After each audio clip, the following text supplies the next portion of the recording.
Welcome to the deep dive. Yeah. Today, we're really getting into the bedrock of criminal law. Yeah, the absolute fundamentals. Think of this as your, well, essential guide to the core ideas shaping the whole system. We've got some great source materials here. Legal theory excerpts mainly, focusing on those building blocks. Right. And our mission, really, is to unpack these ideas, make them clear, maybe even shed some surprising light on them. Definitely. Criminal law can seem, super complex, like a tangled web. You can. But it's actually built on, well, a fairly small number of key concepts. We want to illuminate those things, like burden of proof, why we punish people, what actually makes something a crime. Exactly. So instead of you having to wade through dense legal texts, we're doing a focused exploration. A deep dive, if you will. Getting you straight to the crucial bits. Okay, let's kick things off. We're better to start than the burden of proof. Absolutely central. Couldn't agree more. So when someone's accused of a crime, they walk into court with this major protection, the presumption of innocence. Innocent until proven guilty. We hear it all the time. And it's not just a phrase. It means the prosecution, the state, carries the entire burden of proof. They have to prove everything. And that burden, it's not easy to meet, is it? The standard is really high. Extremely high. It's beyond a reasonable doubt. What does that actually mean in practice? It's the highest standard we have in law. Period. It means the evidence has to be so compelling, so convincing, that there's no other logical explanation for the facts except that the defendant did it. Wow. Much higher than in civil cases, right? Oh, miles higher. Civil cases often use preponderance of the evidence, which is basically just more likely than not. This beyond a reasonable doubt standard shows how seriously we take criminal charges. It really underscores the potential consequences. Exactly. Though it's interesting, what is a reasonable doubt? That could still be a bit subjective, which leads to a lot of legal discussion. Now, something else in our sources that caught my eye was jury nullification. You don't hear about that on TV dramas much. No, you really don't. It's a fascinating, maybe even controversial idea. So what is it? It's basically the power a jury has to say not guilty, even if they think, technically, the defendant broke the law. Really? They can just disregard the law? If they fundamentally disagree with the law itself, or if they feel applying it in this specific case would be deeply unfair. Yeah. That sounds significant. A real check on the system. It is. And here's the kicker. Judges almost never tell juries they have this power. Oh, why not? Well, it's complicated, but it's often seen as this sort of ultimate safety valve. Yeah. A way for the community through the jury to push back on what the legislature has decided should be criminal. Like a hidden power. Okay, let's move on. Say there is a guilty verdict, then comes sentencing. The sources mentioned determinate sentencing. Right. So in a determinate system, the law lays out a specific range of punishment for a crime, like, say, 5 to 10 years. Right. And the judge has to pick a sentence within that range. They can't just pick any number. What influences where they land in that range? Key factors are, well, obviously the seriousness of the crime itself, but also, very importantly, the defendant's prior criminal record. Ah, so past offenses matter. Big time. Someone with a history of similar crimes is probably going to get a sentence toward the higher end of that range. Got it. That makes sense. A structured approach. Okay, now let's shift gears a bit and ask the big why. Why do we punish people at all? Our sources break down different theories. Let's start with retribution. Retribution. At its heart, it's the idea that punishment is deserved. It's the morally right response to someone committing a crime. Kind of like just deserts. Exactly. The focus is on the wrongdoing itself. It's based on the idea that people deserve to be punished because of their actions. And a key part of it is that we shouldn't just use people as a means to an end, like only punishing someone to scare others. The punishment is the point. Precisely. It's seen as the just outcome for the wrongful act. The materials also split retribution into choice-based and harm-based. What's the difference there? Good question. Choice-based retribution really zeroes in on the voluntary decision to commit the crime. The punishment is tied to that free choice. Okay. Harm-based, on the other hand, looks more at the harm caused by the act, even if the person's ability to make a fully conscious choice was, say, impaired. Think maybe someone with severe schizophrenia. So harm-based might still punish even if the choice wasn't entirely free. Potentially, yes. The focus shifts to the negative consequences, the harm done, regardless of the level of blameworthy intent in the traditional sense. It raises some really complex ethical questions. Definitely. Okay, so that's retribution. The other major theory is utilitarianism. How's that different? Utilitarianism takes a completely different angle. It's not about what the offender deserves. It's about what's best for society as a whole. The greatest good for the greatest number, that sort of thing. That's the core idea. Punishment is justified if it leads to better overall consequences for everyone. It's forward-looking. And our sources list several ways utilitarianism aims to achieve this through punishment, right? Yes, quite a few. There's general deterrence. Scaring off the general public. Yep.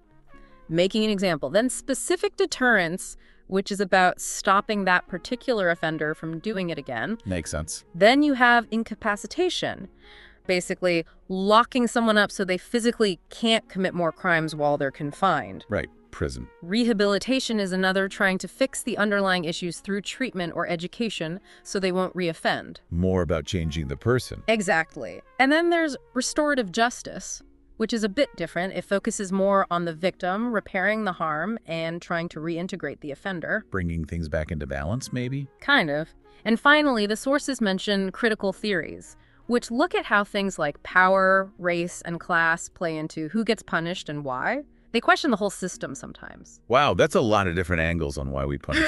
Okay, shifting again, let's talk about understanding the laws themselves. Statutory interpretation. Why is this so important? Because laws aren't always crystal clear. Language can be ambiguous, right? Sure. Lawmakers try, but they can't possibly think of every single scenario. So statutory interpretation is how courts figure out what a law actually means and how it applies to a specific situation. And the first step is usually looking at the plain meaning. Almost always. Courts start with the words themselves. Are there definitions in the statute? What's the grammar doing? Punctuation. You try to get the ordinary sense of the text. The sources also mention these interesting rules of construction. Can you give an example? Sure. There's a Latin one, expressio nuntius est exclusio alterius. Okay, what's that? It basically means if a law lists specific things, it implies that things not on the list are intentionally left out. Ah, so if a sign says no dogs or cats, it probably doesn't mean no goldfish. Exactly.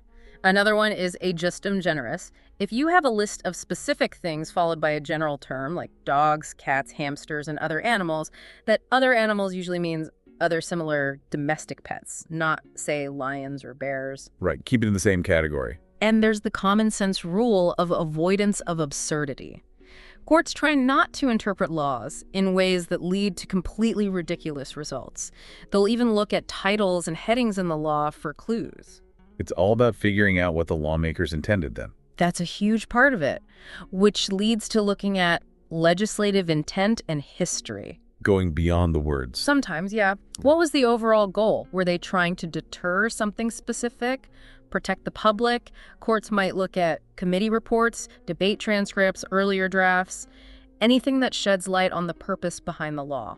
And what about past court decisions? Precedent. Hugely important. If a higher court has already interpreted a part of a law, lower courts in that jurisdiction generally have to follow that interpretation. That's binding precedent. Creates consistency. Exactly. It brings predictability to how the law is applied over time. But laws can't just do anything. There are constitutional limits, right? Absolutely fundamental. No law can violate constitutional rights. Things like due process, free speech, protection against double jeopardy. Being tried twice for the same crime after you've been acquitted or convicted. Right. And you also can't have ex post facto laws.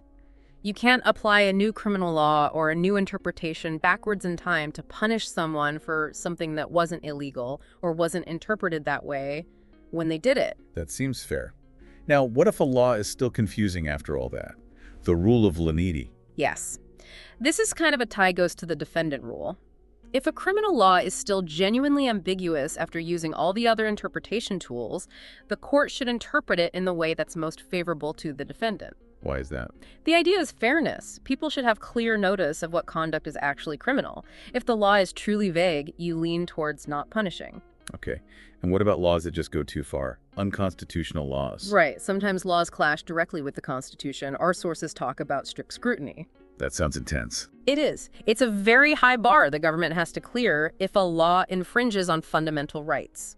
The law must serve a compelling state interest, something really, really important, and it must be the less restrictive alternative. What do you mean? Meaning if there's another way to achieve that important goal that doesn't restrict rights as much, the government has to use that less restrictive way. Got it.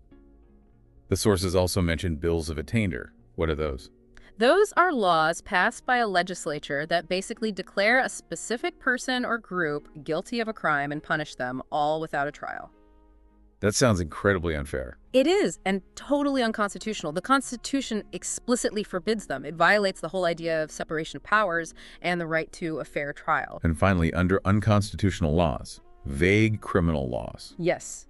A law can be unconstitutional just because it's too vague, if it doesn't clearly define what conduct is forbidden. People don't know what they can or can't do. Exactly. That's one problem, lack of fair notice.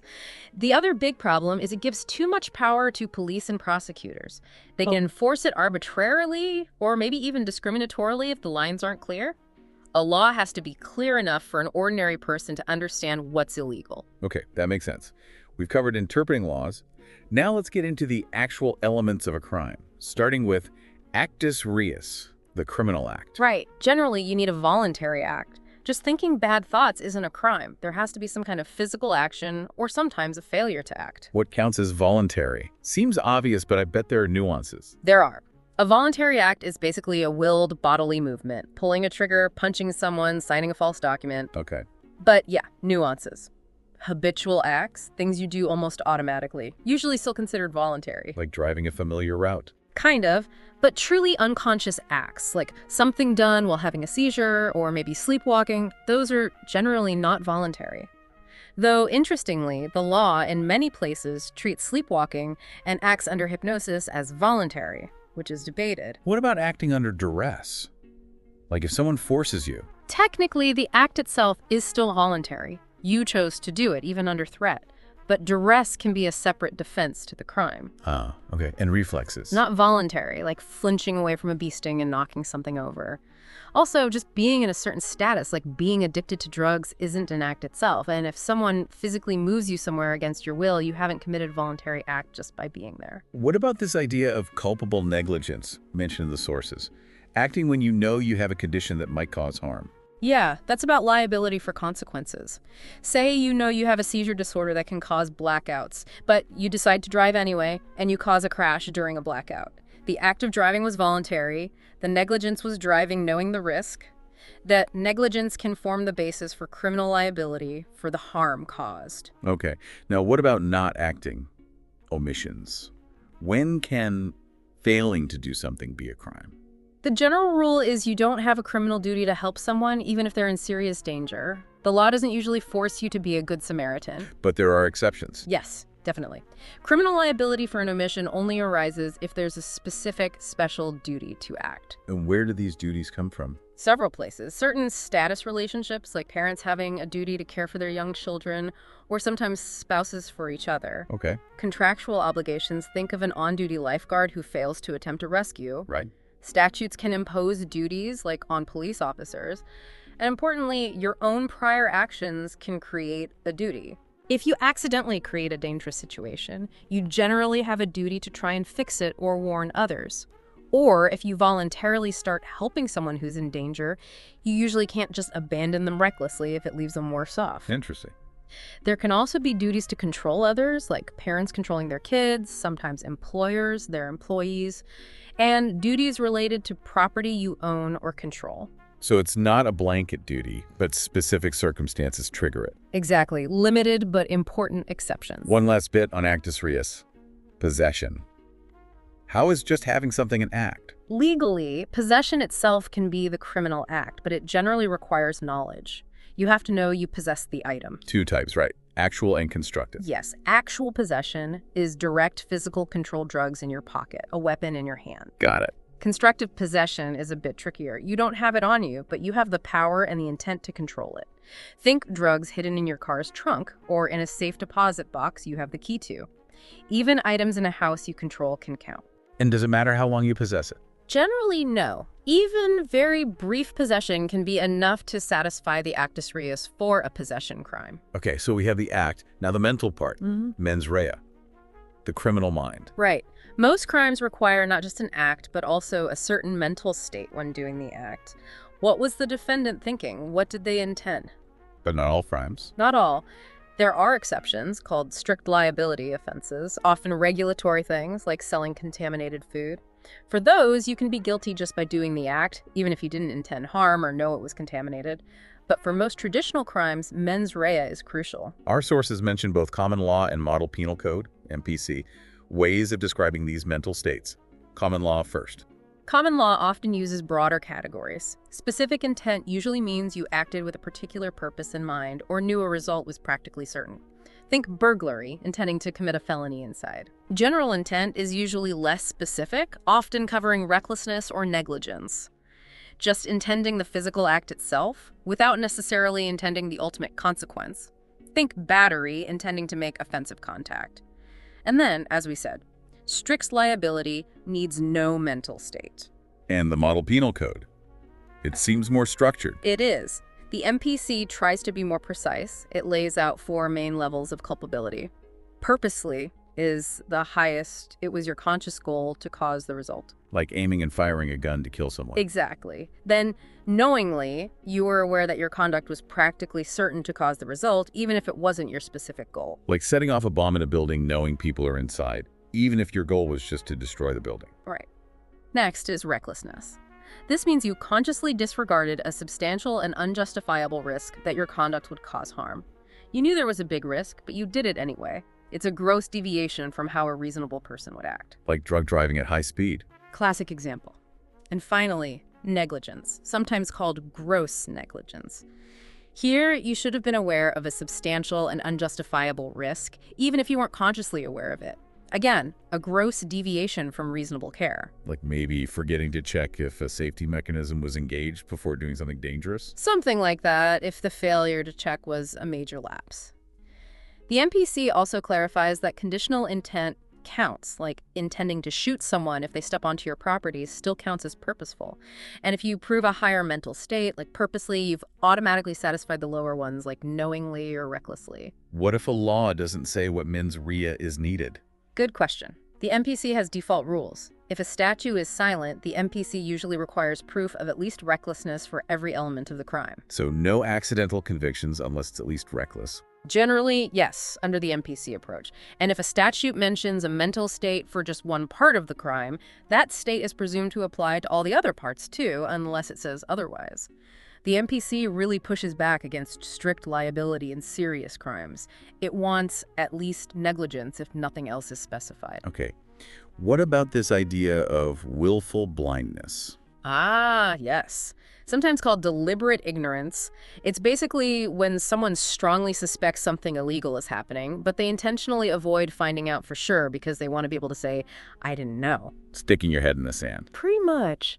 The law often treats that deliberate avoidance of knowledge as equivalent to actual knowledge. If you were aware of a high probability that something was true, and you consciously avoided confirming it, you might be held legally responsible as if you knew it all along, unless you genuinely believed it wasn't true. Interesting. And quickly, how can jury instructions about mens rea mess things up? Well, if the judge tells the jury the wrong mental state is required, it can lead to problems. If they instruct on a lower state than needed, say negligence when recklessness is required, but the jury finds that lower state, it might be okay, harmless error. But if they instruct on a higher state than needed, That's usually an erroneous error. If the jury convicts based on meeting that higher state, the conviction might get overturned because maybe they only really believed the defendant met the actual lower standard required by the law. okay, complex stuff. Let's move to mistake. Can being wrong about something be an excuse? Sometimes. It depends. Big difference between being mistaken about a fact versus being mistaken about the law. And it also depends on the mens rea required for the crime. Let's start with mistake of fact. How does common law handle that? Common law often asks if the mistake was reasonable or unreasonable. For general intent crimes, an unreasonable mistake usually isn't a defense, but a reasonable one often is. For specific intent crimes, even an unreasonable mistake might be a defense if it means you didn't have that specific intent. Like if you unreasonably thought something belonged to you when taking it, that might negate the intent to steal. Possibly, for a specific intent crime like larceny. The MPC simplifies this a bit. How so? The MPC just asks, does the mistake, reasonable or not, prevent the defendant from having the specific mental state required by that crime? So, an unreasonable mistake won't help if the crime only requires negligence or recklessness. But it could be a defense if the crime requires purpose or knowledge. A reasonable mistake is generally a defense under the MPC for any level of culpability. Okay. Now, mistake of law. The old saying is, ignorance of the law is no excuse. True. Mostly true. That's the general rule. You're expected to know the law. But like always, there are a few narrow exceptions. Such as? Well, if you relied on a statute that was later struck down as unconstitutional, or if you relied on a court decision interpreting a law, and that decision was later overturned, your actions between the decision and the overruling might be excused. What about relying on advice from, say, a government official? That's the trickiest one. Generally, just getting bad advice from a random official isn't enough.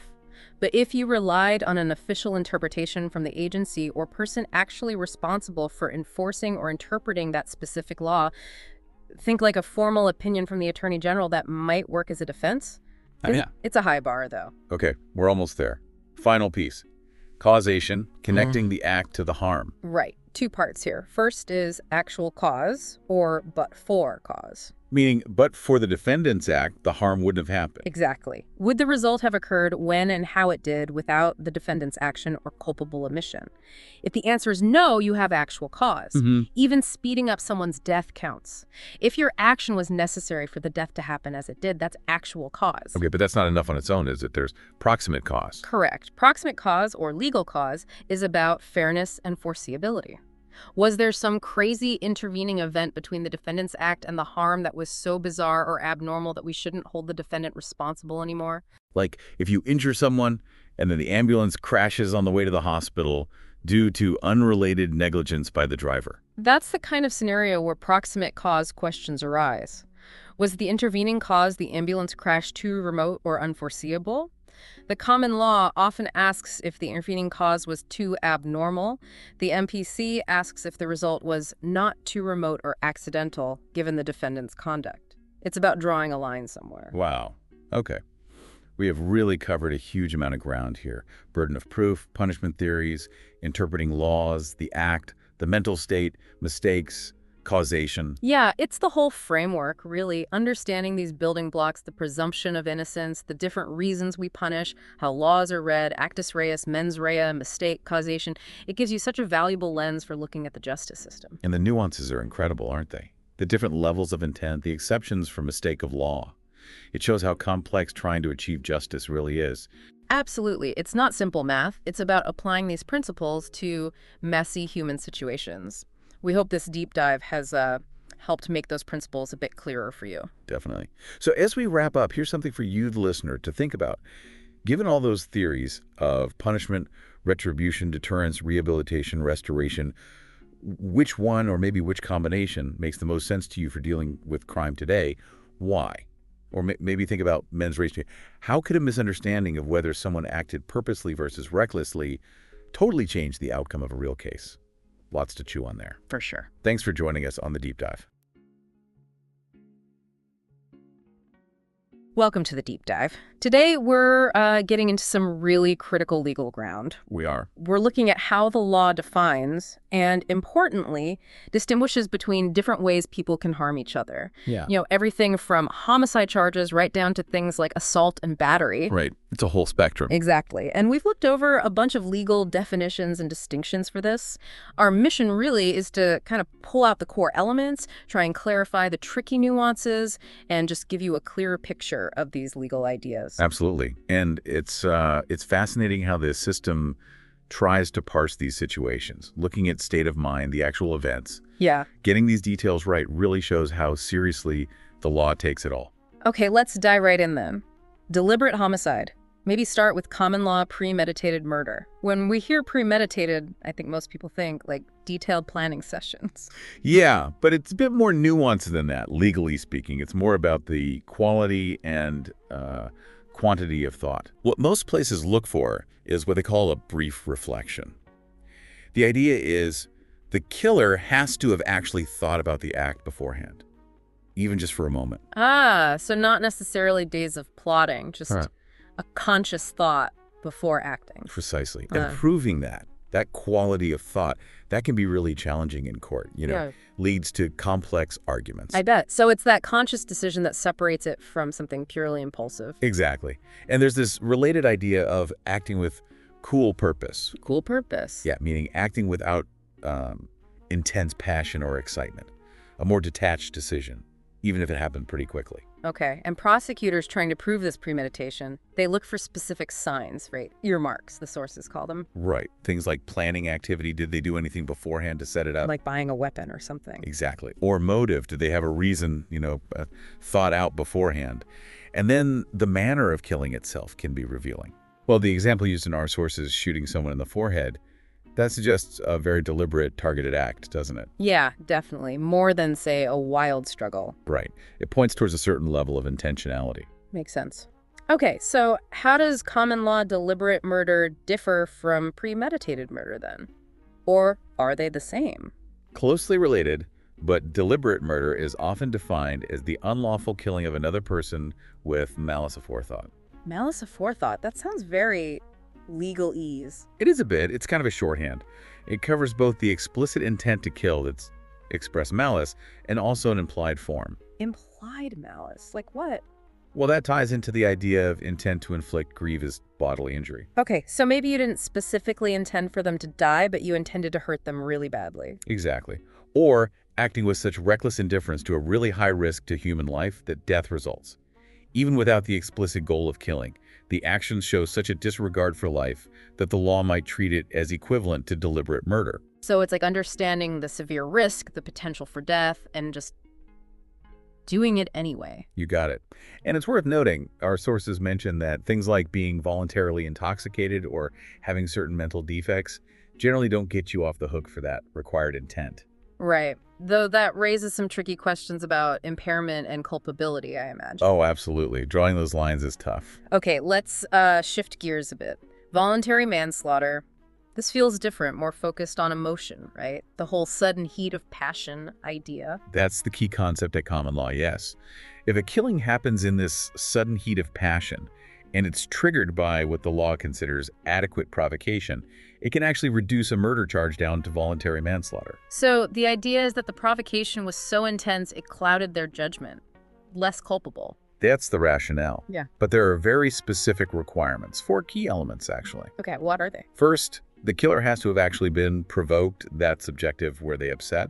Second, the provocation has to be something that would make a reasonable, ordinary person lose control. That's the objective test. Okay, subjective feeling, objective trigger. What else? Third, the killer must not have had time to cool off between the provocation and the killing. Again, that's subjective. Did they cool down? And the fourth must be the objective version of that. Exactly. A reasonable person in that situation wouldn't have cooled off either.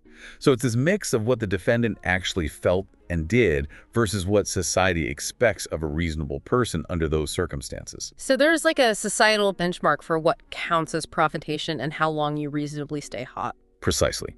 And common law is pretty rigid about what counts as adequate provocation. It uses a strict categorical approach, almost like a checklist. Okay, what's on the list? I think our sources mentioned witnessing spousal adultery. Yeah, that's a classic one. Seeing a violent attack on your immediate family. Right.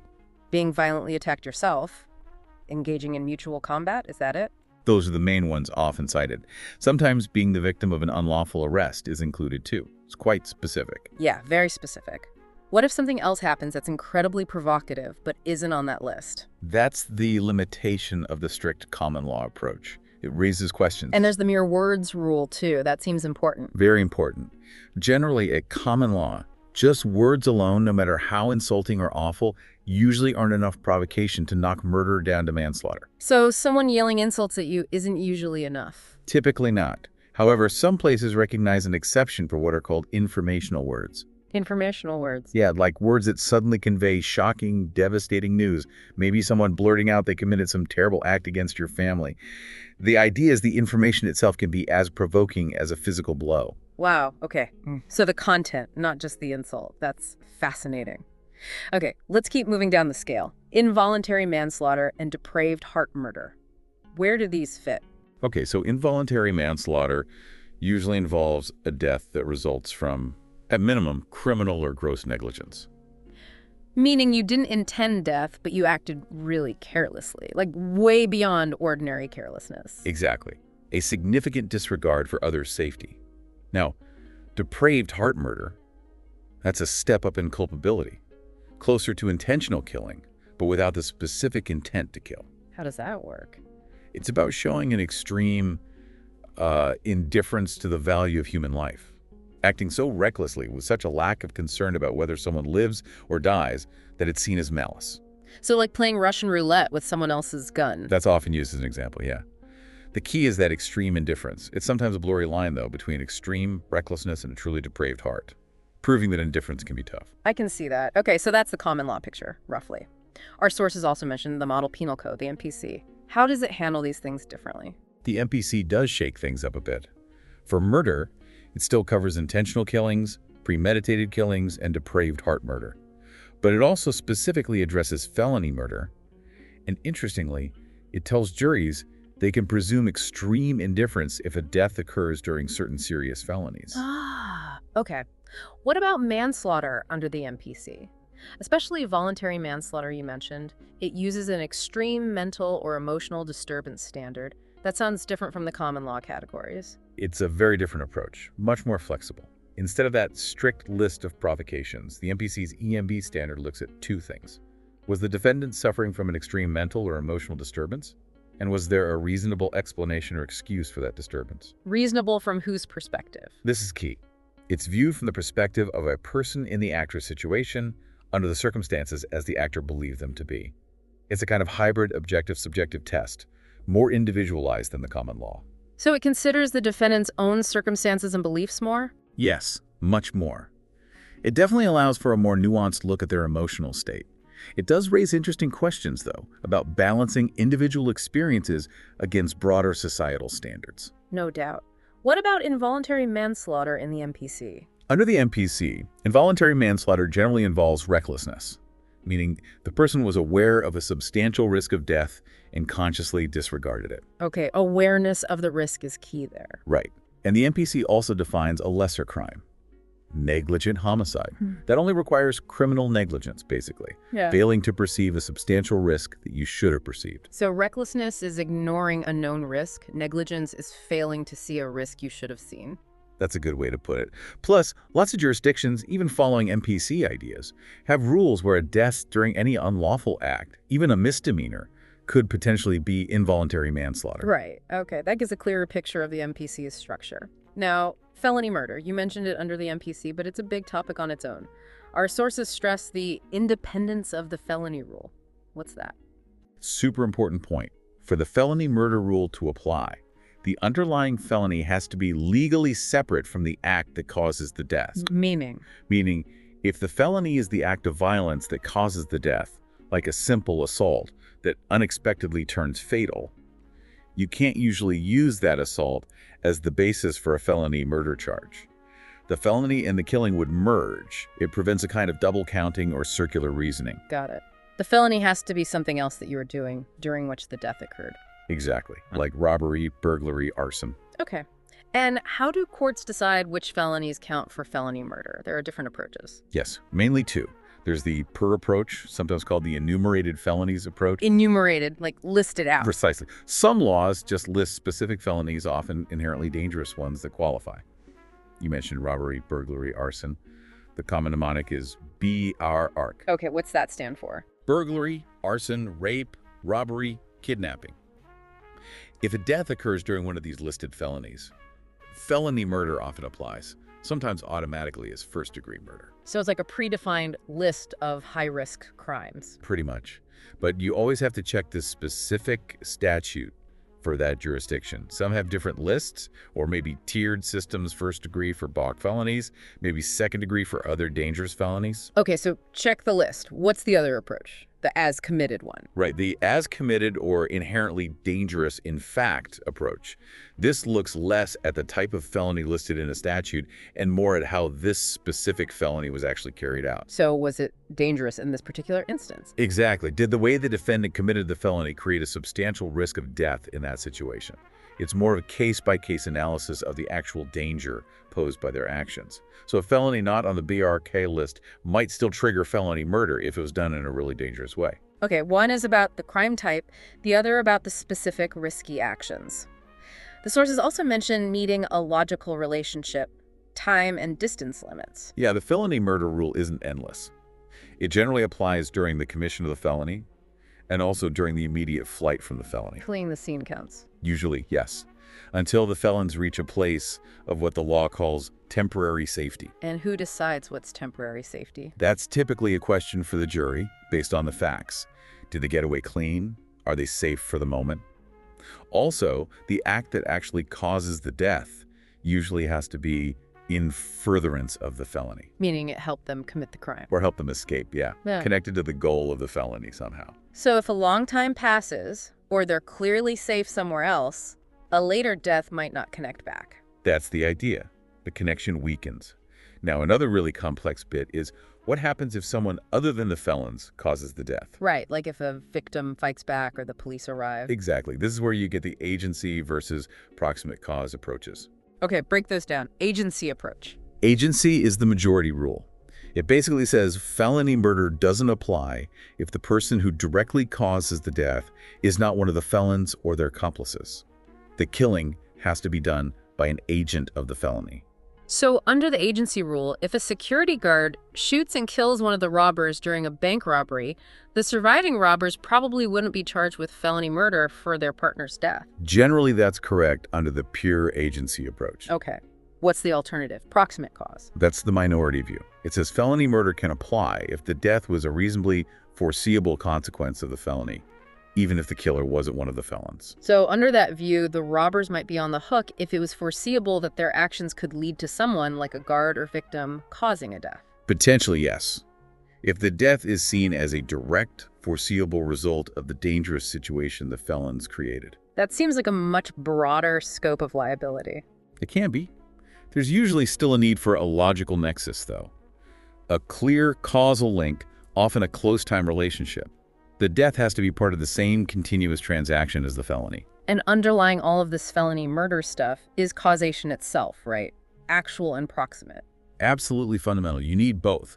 Actual cause. But for the felony, the death wouldn't have happened. And proximate cause. Was the death a foreseeable or natural result of committing that felony? You usually need to establish both links. Okay, wow. Felony murder is definitely a tangled web. It really is. State laws vary hugely on it, too. All right, we've spent a lot of time on homicide. Let's move to some other important crimes against the person. Starting with battery. Our notes say it's a general intent crime. What does that mean, practically? It means the prosecution doesn't have to prove you specifically intended the harmful result. They generally only need to show you intended the action that caused the harmful or offensive contact, and that you acted with at least criminal negligence regarding the outcome. The focus is more on the unlawful act itself. And the contact has to be harmful or offensive. Offensive doesn't necessarily mean painful. Correct. Harmful is pretty straightforward, causes pain or injury.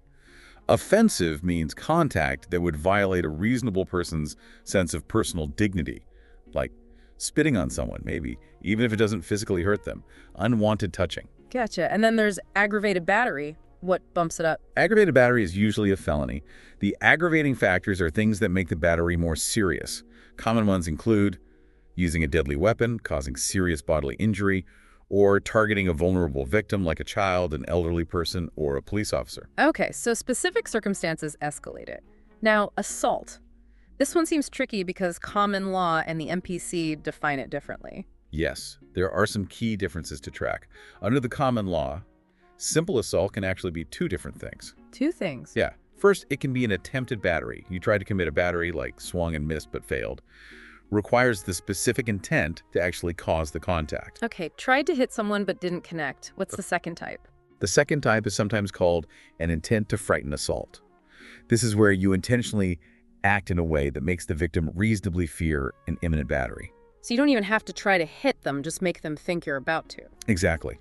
The key elements are the intent to cause that fear, the victim's reasonable apprehension of immediate harm, and your apparent ability to carry it out.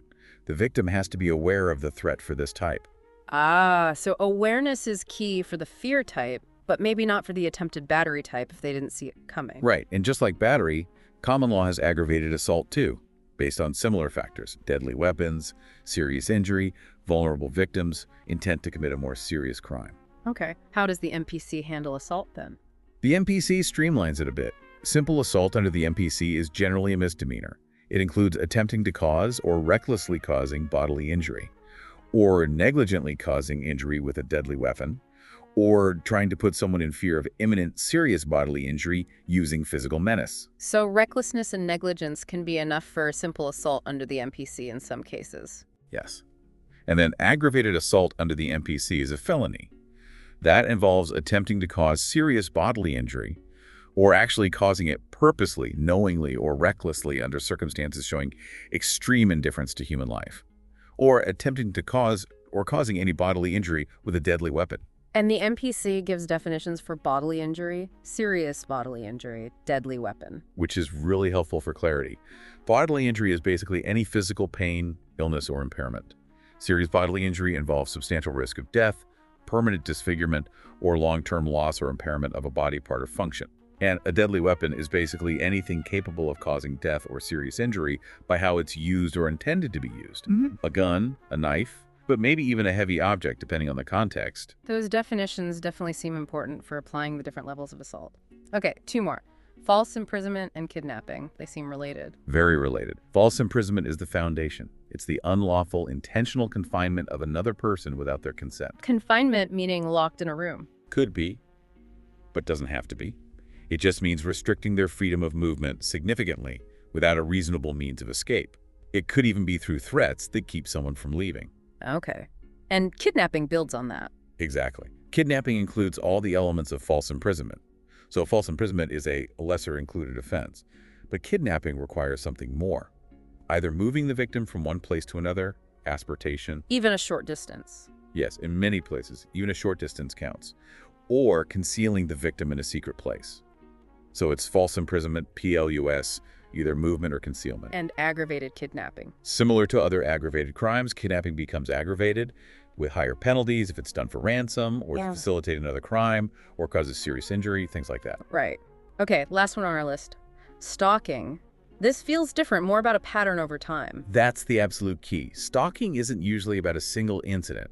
It's defined by a course of conduct, repeated actions directed at a specific person. What kind of actions? It can include following, monitoring, harassing, communicating with, even non-threateningly if it's unwanted and repeated, or making threats. The conduct has to be such that it would cause a reasonable person to fear for their safety or suffer substantial emotional distress. And it's the whole pattern, the totality of the circumstances that matter. Exactly. One unwanted phone call might not be stalking, but dozens. Or showing up repeatedly at someone's home or work.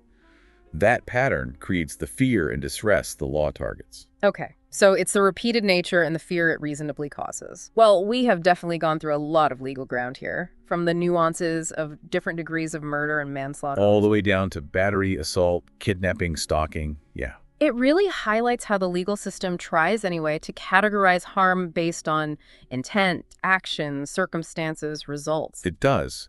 And understanding these distinctions, even basically, is pretty important for, just understanding news reports, court cases, or even just the basis of our criminal law. Absolutely. And, wrapping this up, it really makes you think about that fundamental challenge, doesn't it? The law needs these categories, these objective standards like reasonable person or adequate provocation. Right, for consistency. But it's trying to apply them to incredibly complex, messy, subjective human situations involving intense emotions, impaired judgment, unique personal histories. How does the system really balance those objective rules with the subjective reality of the people involved? That's the million-dollar question, isn't it? Yeah. There's always that tension. It's definitely something to mull over. Indeed. Well, thanks for taking this deep dive with us today.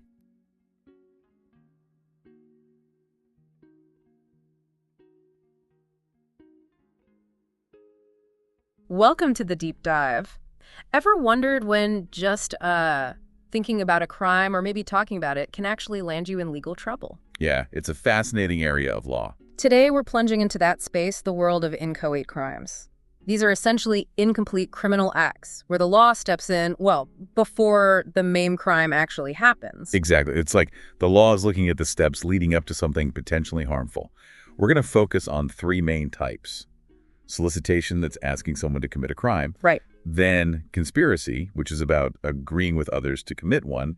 And finally, attempt, where you actually start taking, significant steps toward doing the crime yourself. And to really get our heads around this, we'll be looking at it through two main lenses, right? The traditional common law, the rules built up over centuries. Court cases, yeah. And then the more modern approach, the Model Penal Code, or MPC. And you'll see they don't always line up. There are some really key differences. Definitely. Our mission today really is to cut through some of that legal jargon and give you a solid understanding of how and when the law intervenes before a crime is actually completed. We want you to leave feeling informed, not, buried in legal texts. Sounds like a plan. So where do we kick off? Maybe with solicitation, asking someone to commit a crime. Good place to start. So under common law, solicitation is pretty much what it sounds like. Asking, inviting, requesting, commanding, even just encouraging someone else to commit a crime. But there's a catch, right? You have to actually mean it. Absolutely. You have to genuinely intend for them to go through with it. And historically, under common law, this often applied mainly to serious crimes, felonies, or misdemeanors that were seen as a breach of the peace. Okay, so not necessarily asking someone to, I don't know, jaywalk? Probably not under the old common law view. And there's this concept, the guilty hand. The idea is the crime of solicitation is done, it's complete, the moment you say those words with that criminal intent. The words themselves are the act. In essence, yes. The asking is the illegal act, provided the intent is there. Guilty hand. That's quite a term. It really shows that idea of trying to stop crime before it starts. But like you said, it's not just the words, there's the guilty mind too. Precisely. You have to actually intend for the crime to happen. If you're clearly joking, or maybe just being incredibly reckless, but not actually wanting the crime committed, that usually wouldn't cut it under an objective standard. The specific intent is crucial. Right. And what about free speech? I mean, where's the line? That's a really important point. First Amendment limitations definitely come into play. If someone, say, writes a pamphlet arguing generally that people should resist unfair laws, that's almost certainly protected speech. Not solicitation. Not solicitation. Courts look for something much more specific, urging a particular person or group to commit a specific crime, right then or very soon. It needs to be a direct call to criminal action, not just broad political talk. Okay, that distinction makes sense. Now, solicitation is different from actually trying to commit the crime yourself, right? It's not attempt. Correct. Asking someone to rob a bank is solicitation. Putting on the mask and heading towards the door yourself, that starts moving towards attempt. They're distinct stages. And under common law, if you solicit someone, can you just take it back, say, oops, never mind? Nope. Under the traditional common law view, renunciation, taking it back, is generally not a defense. Once you've made the illicit request with intent, the crime of solicitation is considered complete. Okay, so that's the common law picture. How does the Model Penal Code handle solicitation? Is it different? It is, in some key ways. First, the MPC's view is broader. It applies to soliciting any crime, not just felonies or breaches of the peace. Any crime at all. Any crime. The MPC definition focuses on acting with the purpose of promoting or facilitating its commission. This could be by commanding, encouraging, or requesting someone to commit the crime, or attempt it, or even just become an accomplice. The net is definitely wider. So the MPC is maybe a bit more focused on stopping potential crime even earlier, regardless of seriousness. What about this idea of uncommunicated solicitation in the MPC? That sounds odd. How can it be solicitation if the other person never even gets the message? Yeah, it's an interesting concept. The MPC's logic here is that the danger lies in the solicitor's intent and actions. So if you say, write and mail a letter asking someone to commit a crime, but the letter gets lost. Under the MPC, you could still potentially be guilty of solicitation because your conduct was designed to communicate that request with criminal intent. The focus shifts a bit from whether the message was received to your own culpable actions and purpose. Wow, that's quite different from the common law's guilty hand needing the words to be spoken or communicated. But the First Amendment protections, those still apply under the MPC. Oh, absolutely. The same principles apply. General advocacy is protected. Specific incitement to imminent crime is not. Okay, now you said common law doesn't allow taking back a solicitation. What about the MPC? Does it recognize renunciation? Yes, and this is a really significant difference. The MPC does allow renunciation as a defense. If you completely and voluntarily abandon your criminal purpose. Voluntarily meaning like a real change of heart, not just getting scared. Exactly. Not because you think you're about to get caught. If you have that genuine change of heart, and you either persuade the person you solicited not to do it, or you otherwise manage to prevent the crime from happening, Then you might have a defense. then you might have a complete defense to the solicitation charge under the MPC. It actually encourages people to undo the harm they might have set in motion. That seems practical, actually. Okay, one last thing on solicitation. The merger doctrine. What's that about? Right. Merger. Basically, it means you usually can't be convicted of both solicitation and the crime you solicited if it actually gets committed. The solicitation merges into the completed offense or into conspiracy if an agreement is formed. So if you ask someone to rob a bank and they do it, you'd likely face robbery charges, maybe conspiracy, but not a separate charge for the initial asking. That's the general idea. The solicitation is seen as a preliminary step. Oh. Okay, shall we shift gears to conspiracy? That's often seen as, well, a step further down the road. Let's do it. Conspiracy. So under common law, this is all about the agreement, right? Two or more people agreeing to commit a crime. That's the heart of it. An agreement, a meeting of the minds to achieve an unlawful goal. And a really crucial point here, unlike solicitation, conspiracy under common law does not merge. Doesn't merge. What does that mean in practice? It means you can be found guilty of both the conspiracy, the agreement, and the crime you conspired to commit if it's actually carried out. Whoa. So agree to rob the bank, then rob the bank. You could face charges for both the agreement and the robbery. Potentially, yes. It highlights just how seriously the law views forming these criminal pacts. Yeah. It's seen as dangerous in itself because groups can often achieve more and more dangerous things than individuals. That makes sense. Okay, what about this term attendant circumstances in conspiracy? Sounds a bit technical. It can be, but the core idea is this. Sometimes, for a crime to be a specific offense, certain facts or conditions the attendant circumstances need to exist. Like, for assaulting a federal officer, the victim needs to actually be a federal officer. Okay. Now, in a conspiracy context, let's say you agree with someone to assault a bank teller during a robbery. You just intend to commit the assault. If it turns out unknown to you that teller was an undercover federal agent, you could still potentially be guilty of conspiracy to assault a federal officer, even if you didn't know their status. The intent to commit the underlying criminal act, the assault, is often enough. Your ignorance about that specific circumstance might not be a defense. It's almost like strict liability for that particular fact within the conspiracy charge. Got it. So the focus is on agreeing to the act. And some surrounding facts might add legal weight even if you weren't aware of them. But you do need intent for the act itself, right? You can't conspire to be reckless. Exactly. Conspiracy generally requires a specific intent to commit the target crime. You typically can't conspire to commit crimes defined by recklessness or negligence. But what if you make a mistake about the facts? Like, you agree to steal a box thinking it's empty, but it secretly contains, I don't know, stolen jewels. Well, an unreasonable mistake of fact could potentially be a defense if it means you lacked the necessary intent for the specific crime you're charged with conspiring to commit. It gets complex, but mistake can sometimes negate intent. Okay, so let's nail down the essential ingredients. What does a prosecutor need to show to prove a common law conspiracy? All right, there are a few key elements. First, obviously, an agreement between two or more people. This doesn't have to be a written contract or anything formal. Could be just a nod. It could be implied from actions, a shared look, people working together in a way that clearly shows a common criminal plan. Direct communication isn't always needed, but that shared intent has to be there. Second, there needs to be this communion of understanding. Everyone needs to be on the same page about the criminal goal. Third, the goal itself must be to commit a crime, or under some older common law views, maybe even just a generally unlawful act like a serious civil wrong. And finally, you need the intent to actually enter the agreement, and the intent for the crime itself to be achieved. Multiple layers of intent. That sounds like a lot to prove. Does common law require them to actually do anything towards the crime beyond just agreeing, like an overt act? Generally, for most serious crimes like felonies under common law, the answer is no. The agreement itself, with the criminal intent, is often enough to constitute the crime of conspiracy. Just the agreement, wow. Yeah, the law views the agreement itself as the primary danger here, the Yeah. plotting, the collaboration. That really underscores the preventative aspect. Now, proving that shared intent, especially if someone's just, say, supplying materials. Yeah. That seems tricky, this purpose versus knowledge thing. Oh, it's definitely one of the trickiest areas. If someone's directly involved, planning or carrying out the crime, intent is usually clear.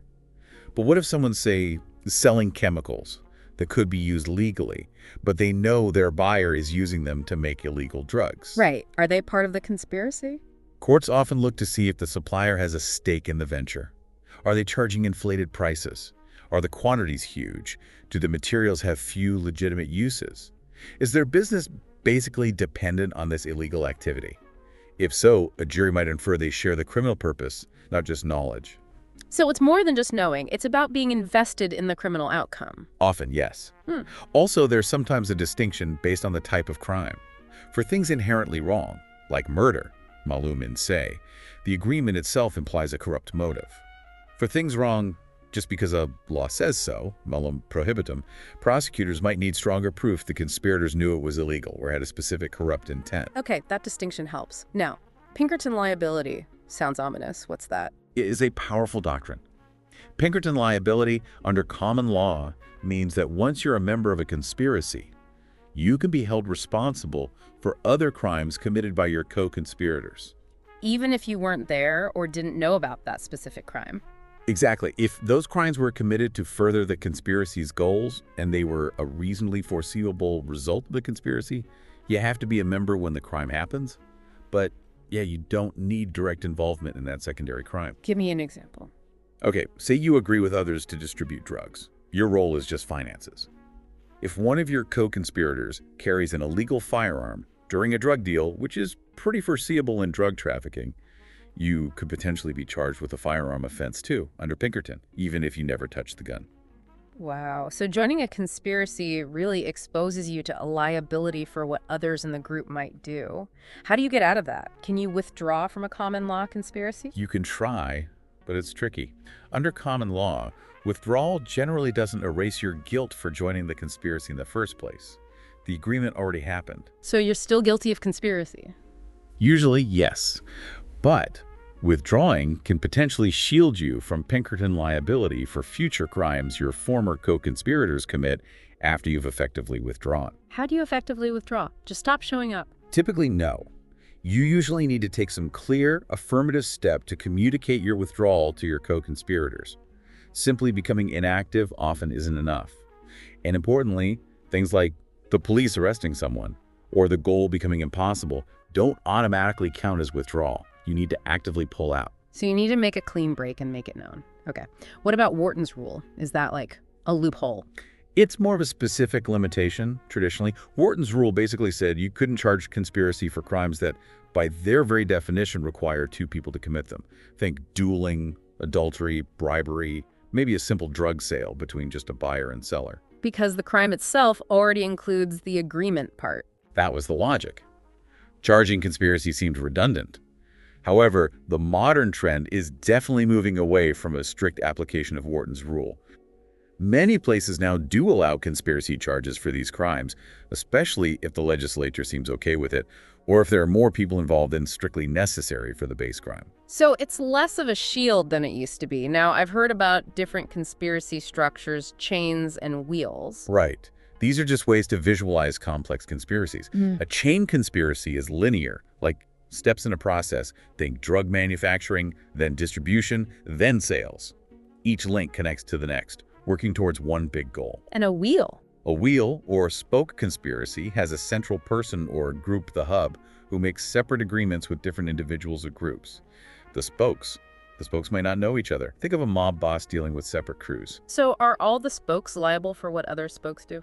Not necessarily. Usually, a spoke is only liable for the agreement they have with the hub, unless they know about the larger operation and share a community of interest with the other spokes, meaning they all benefit from or contribute to the overall success of the hub's larger scheme. Okay, that paints a good picture of the common law approach. How does the model penal code shake things up for conspiracy? The MPC introduces some really significant changes. Probably the biggest is the general requirement of an overt act. So Unlike common law, the MPC usually does require someone to take a step. Yes. In most MPC conspiracy cases, though, there's an exception often carved out for the most serious felonies. At least one person in the conspiracy needs to perform some act, any act, to help move the plan forward. It doesn't even have to be an illegal act itself. Just something, like buying supplies. Exactly. Buying ski masks for robbery, scouting a location, something tangible to show the agreement isn't just talk. And importantly, if one conspirator performs an overt act, that satisfies the requirement for everyone in the conspiracy. Okay, so a concrete step is usually needed. What about that Pinkerton liability we talked about? Holding people responsible for foreseeable crimes of others. Gone. The MPC explicitly rejects Pinkerton liability. Really? So under the MPC, you're generally only liable for the conspiracy itself and the crimes you personally commit or aid. That's the main thrust. Liability is much more individualized under the MPC approach to conspiracy. It avoids that broad, sweeping liability for co-conspirators' actions just because they were foreseeable. That's a huge difference. What about Wharton's rule, the one about crimes requiring two people? Does MPC keep that? Nope. The MPC essentially gets rid of Wharton's rule too. It says that you can conspire to commit any crime, even ones like bribery or dueling, that inherently need multiple people. The focus is purely on whether there was an agreement with the purpose to promote or facilitate any criminal act. So conspiracy charges are potentially broader for those specific types of crimes under the MPC. How does withdrawal work in the MPC? Is it easier than common law? The MPC does provide a clearer path for withdrawal as a defense, but the rules depend on timing. If you withdraw before anyone commits an overt act, and it's a complete involuntary withdrawal, it can be a complete defense to the conspiracy charge itself. Wow, okay. And if an overt act has already happened? If an overt act has occurred, the conspiracy is technically complete. But withdrawing after that point can still save you from being liable for the target crime itself and any future acts of the others. But to make that work, you generally have to not just withdraw, but actively try to thwart the conspiracy's success. How do you do that? Tell the police. That's often the most effective way informing law enforcement. Or you need to communicate your abandonment clearly to all your co-conspirators in time for them to abandon it too. It requires actively trying to stop the train, not just jumping off. Got it. More proactive than common law.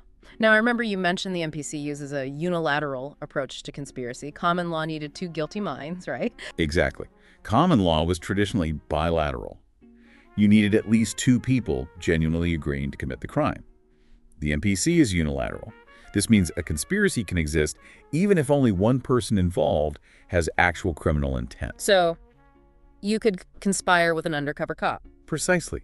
If you genuinely intend to commit the crime and you make an agreement with someone, even if they're faking it, like an officer, you can be guilty of conspiracy under the MPC's unilateral view. The focus is on your culpable state of mind and agreement. That's a fundamental shift. Okay, and quickly, chain and wheel conspiracies under the MPC. Similar idea. Largely similar concepts, yes. The structure is analyzed similarly, and that idea of a community of interest is still key for determining the scope, especially in wheel conspiracies. The MPC also clarifies that if you know your immediate partner is conspiring with others in a larger scheme, you can be considered part of that larger conspiracy too. One agreement can cover multiple planned crimes if they're part of the same overall relationship or venture. All right. That covers a lot on conspiracy. Let's tackle the last one. Attempt. Taking steps but not quite finishing the job. Right. Attempt is that bridge between planning and completion. It requires two key things: the intent to commit the specific crime, the mental part, and some kind of action moving towards it, the conduct part. And it's usually punished less severely than actually succeeding, I assume. Generally, yes, though the law can specify otherwise. The idea is to penalize taking those dangerous steps, but acknowledging the ultimate harm didn't occur. Now, you said intent is key. How specific does that intent have to be for attempt? Extremely specific. This is crucial. Attempt requires specific intent to bring about the criminal result. This means you generally cannot attempt crimes that are defined by lower mental states like recklessness or negligence. So no such thing as attempted involuntary manslaughter. Correct. Or attempted reckless endangerment, or attempted felony murder. Those crimes don't require the conscious objective to cause the specific harmful result in the same way, so you can't legally attempt them. You have to specifically intend the crime you're attempting. Okay, crystal clear intent needed. Now, the big question with attempt is always, when does just preparing cross the line into actually attempting? Common law had a bunch of different tests for this, didn't it? Oh, definitely. This line between preparation and perpetration has always been tricky. Well, the MPC's substantial step test is very influential now. Common law courts developed several ways to try and pinpoint that line. What were some of them?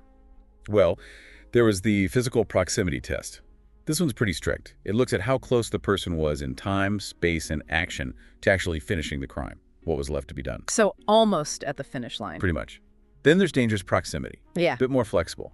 It weighs how close the person was against how much danger their actions created Right. and how likely they were to succeed if not stopped. The greater the danger and likelihood of success, the less physical closeness might be needed. Okay, that makes sense. What else? There's the indispensable element test. Does the person have everything they absolutely need to commit the crime? Have they secured the final essential tool or piece of information? Another is the probable desistance test. It asks, has the person gone so far that an ordinary law-abiding person in their shoes would likely have stopped unless they genuinely intended to go through with it? The idea is they're past the point of likely turning back on their own. Like a point of no return, behaviorally speaking? Kind of, yeah. And finally, the unequivocality test, sometimes called res ipsa loquitur. The act speaks for itself.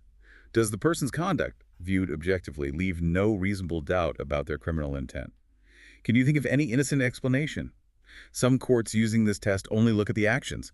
Others might consider confessions or other evidence of intent too. So common law really tried various angles to define that moment of attempt. What about attendant circumstances for attempt in common law? Same rules as for the completed crime. Generally, yes. You usually don't need a higher mental state regarding those surrounding facts for the attempt than you would for the completed crime. If the main crime requires knowledge of a fact, the attempt likely does too. If the main crime has strict liability for a fact, the attempt likely does too. And withdrawal. If you start attempting under common law, can you back out and have a defense? Generally, no. Under the dominant common law view, once your actions cross that line into attempt, the crime is complete. Abandoning the effort after that point usually isn't a defense. The attempt itself is the punishable act. Okay, now, impossibility. This always seems confusing. What if you try to do something that's actually impossible, like trying to pick an empty pocket? Common law view. Right, impossibility. Common law usually says factual impossibility like the empty pocket, or trying to shoot someone with an unloaded gun you thought was loaded, is not a defense. You intended the crime, you took steps. The fact that some unknown circumstance prevented success doesn't excuse the attempt. Okay, what about trying to do something you think is illegal, but it's actually not? That's usually called legal impossibility. Generally, also not a defense if the acts you intended, under the circumstances as you believe them to be, would have been a crime. However, pure legal impossibility where the act you set out to do is simply not criminal at all, like trying to import something you think is banned but actually isn't, there usually is a defense under common law. So it really hinges on what you thought you were doing and intended. Largely, yes. There's also inherent impossibility trying to kill someone with voodoo. Usually not a defense, but maybe considered at sentencing because it was so obviously doomed to fail. Okay, that clarifies the common law stance. Now let's switch to the MPC's approach to attempt. They have that substantial step test, right? Yes, and it's become very influential. The MPC says you're guilty of attempt if, acting with the required criminal intent, you take a substantial step in a course of conduct planned to result in the crime. And crucially, that step has to be strongly corroborative of the actor's criminal purpose. Strongly corroborative. So the step itself has to really point towards criminal intent. Exactly. And the MPC even gives helpful examples of things that can be a substantial step, though it's not an exhaustive list. These like lying in wait, searching for or following the victim, casing the place where the crime will happen, unlawfully entering the location, possessing materials specially designed for the crime that have no lawful use for you. Like burglary tools. Right? Or possessing, collecting, or fabricating materials to be used in the crime near the scene, even soliciting an innocent person to do part of the crime for you. These actions clearly signal you're moving past just thinking about it. Those examples make it much clearer. What about attendant circumstances and intent under the MPC for attempt? Similar to common law. Pretty similar, yes. Yeah. You generally need the same mental state regarding attendant circumstances as required for the completed crime itself. No heightened requirement just because it's an attempt. And the MPC has this thing called complicity to attempt. What's that? Yeah. This basically means if you help or encourage someone else with the purpose that they commit a crime, you can actually be guilty of the attempted commission of that crime yourself, even if the person you are helping never actually gets far enough along to attempt it themselves. So you can be liable for attempting a crime just by trying to get someone else to do it, even if they bail. Under the MPC's complicity rules, potentially yes. It links accomplice liability to the inchoate stage. Interesting. Now, withdrawal. Common law generally said no defense for attempt once you start. Does the MPC allow it here, like it did for solicitation and conspiracy? Yes, it does. Yeah. This is another major difference. The MPC does recognize abandonment or renunciation as a defense to attempt. But there must be conditions, right? Absolutely. The abandonment must be complete. You have to totally give up the criminal effort, not just postpone it or switch targets. And it must be voluntary. A genuine change of heart, not because you got scared, ran into unexpected difficulty, or thought the cops were coming. So a true internal decision to stop. Exactly. And crucially, it's not a defense if the attempt was already completed, like firing a shot that misses, or if your abandonment only happened after you caused harm or completed part of the crime, requiring attempt liability. Involuntary abandonment because you got caught or something made it impossible doesn't count. So the MPC, again, provides an incentive to genuinely turn back, even after taking substantial steps. What about impossibility under the MPC? Does it follow the common law idea that factual impossibility isn't a defense? Largely, yes.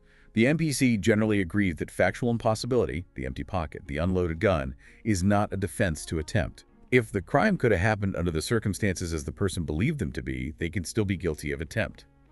Similarly, legal impossibility, as common law defined it, is generally not a defense either.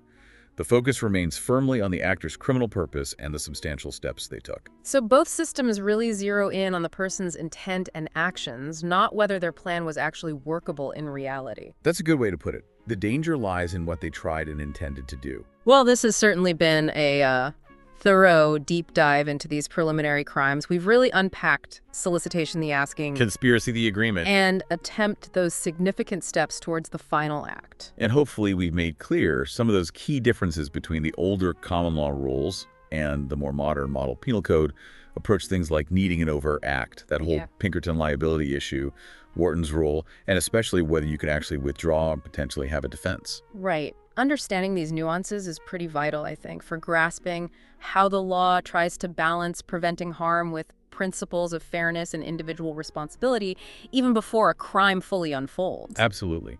And it leaves us with a thought maybe for you to consider. Yeah. As society changes, especially with new technologies, new ways of communicating, maybe even virtual interactions, how might our understanding of these inchoate crimes need to evolve?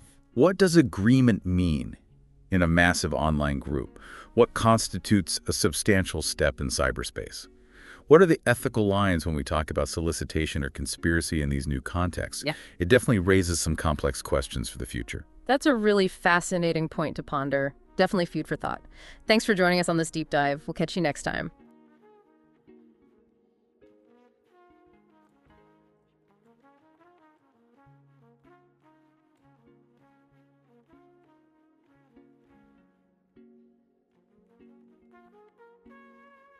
We're kicking off today with something that sounds simple, but really isn't.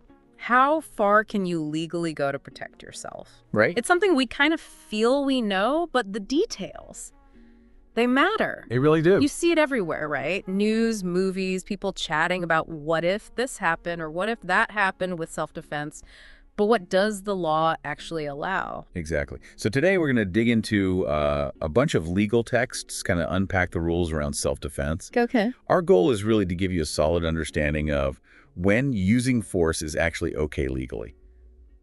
Cut through the myths and get to the facts. Okay, sounds good. So where should we start? Maybe with situations that aren't necessarily life or death, like non-deadly force. Yeah, good place to start. So a basic idea here is, generally speaking, you don't have to run away before using non-deadly force. If someone's threatening you, but it's not like going to cause serious injury or death, you can usually stand your ground and defend yourself. And that comes from the idea that, well, if you haven't done anything wrong, you shouldn't have to be the one to back down, right? Precisely. The common law thinking is based on that. Someone acting lawfully shouldn't be punished for defending themselves against someone acting unlawfully. Okay, so what are the specific things that need to be true, for a non-deadly self-defense claim to actually work in court? Right, there are several key parts. First, you have to actually believe you're in danger. That's subject, it's what you believe. Okay. Second, that belief. It also has to be objectively reasonable. Reasonable meaning? Meaning, would a sort of typical person in the exact same spot also feel threatened? So it's not enough to just feel scared. It has to be a justifiable feeling given everything going on. And here's a really important bit. Yeah. The force you use. It has to be against an unlawful threat. Unlawful. Yeah. So you can't, like, punch a police officer who's lawfully arresting you and call it self-defense.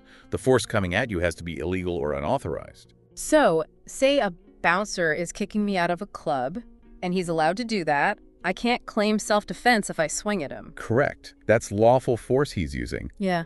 Also, your fear, it has to be reasonable, not just some vague worry. Okay, that seems pretty clear. Now, here's where it gets a little nuanced. The law gets that people mess up under pressure. Uh-huh. If you reasonably believe force is necessary, like genuinely thought you had to act, even if it turns out you were wrong about the threat, your actions might still be okay. Justified? Okay. But, flip side, if you correctly see that force is needed, but then you go way overboard, use an unreasonable amount of force that's not justified. So even if you're right about needing to defend yourself, using too much force blows your claim. Pretty much. Yeah. Yeah. And another thing to remember, if your fear is because you're voluntarily intoxicated. We're drunk or high. Right. The law usually says that fear isn't reasonable. Being intoxicated isn't an excuse for misjudging things. Right, because you chose to impair your own judgment. So how do courts figure out if a fear was reasonable? What do they look at?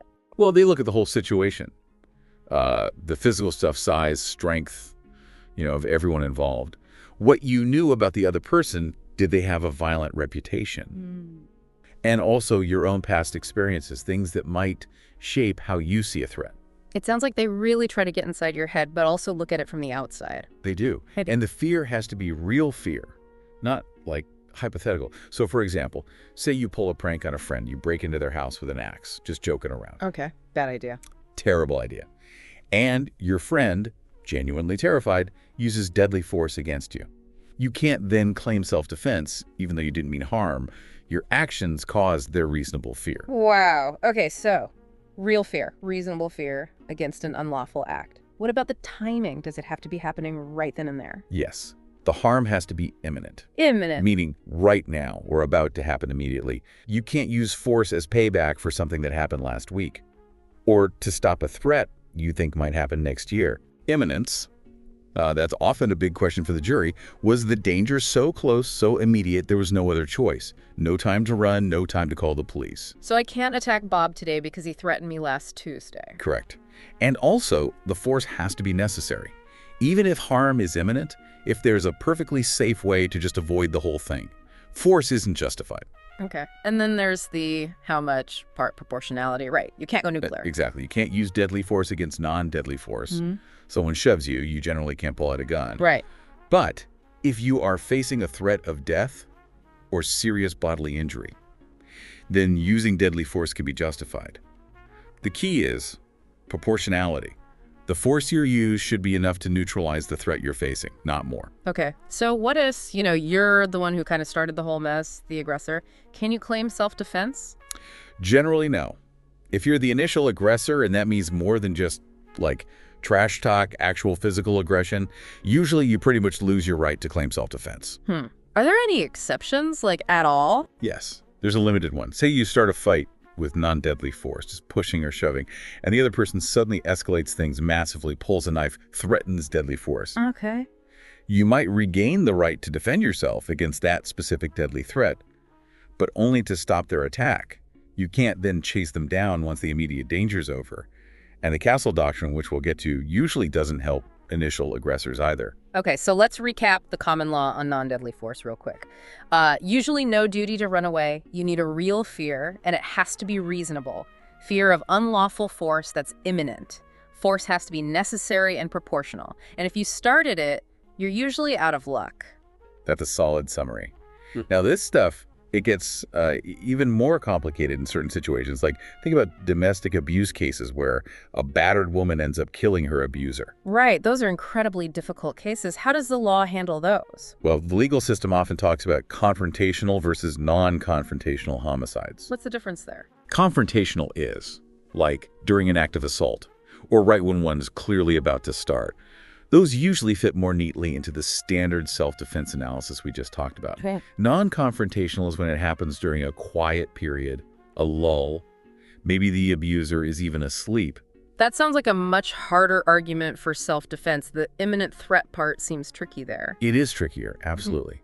But courts have recognized that even in those non-confrontational situations, if the woman reasonably believed, based on the history of violence and control, that killing the abuser was the only way to prevent her own imminent death or serious injury, even if not happening that very second, self-defense might still be possible. So the imminence is viewed through the lens of the ongoing pattern of abuse. Exactly. The law tries, sometimes imperfectly, to account for that cycle of violence and the constant state of fear it creates. Okay. Now what if you start a fight, but then you change your mind, you want out? Right, withdrawal. To regain the right to self-defense after being the aggressor, the law usually requires two things. You have to actually withdraw from the fight, and you have to clearly communicate that withdrawal to the other person. So just turning and walking away might not be enough. You have to make it obvious you're done fighting? Yeah, pretty much. Make it clear you're disengaging. Yeah. Now, shifting gears a bit, when we talk about using deadly force, the rule on retreat changes somewhat. How so? Under common law, generally, if you are facing a deadly threat, someone's trying to kill you or cause serious harm, you usually don't have a duty to retreat before using deadly force yourself. You can stand your ground. Ah, okay. So that's a key difference. Non-deadly force, no duty to retreat. Deadly force against a deadly threat, also generally no duty to retreat. Correct, under common law. Now, what about protecting someone else? Yeah, what if you see someone getting attacked? If you step in and use force to defend another person, whether you're legally okay hinges on whether your belief that they needed defending was reasonable. So it's about my reasonable belief, not necessarily whether they were actually in danger. Mostly, yes. Yeah. You don't have to be perfectly right, just reasonable in your assessment of the situation. There is, however, a minority view called the alter ego rule. Alter ego. Yeah, it means you basically step into the shoes of the person you're defending. Mm. If they wouldn't have been justified in using force, maybe they were the aggressor originally, then you aren't justified either, no matter how reasonable your belief seemed at the time. That sounds much riskier for the person trying to help. It is definitely more restrictive.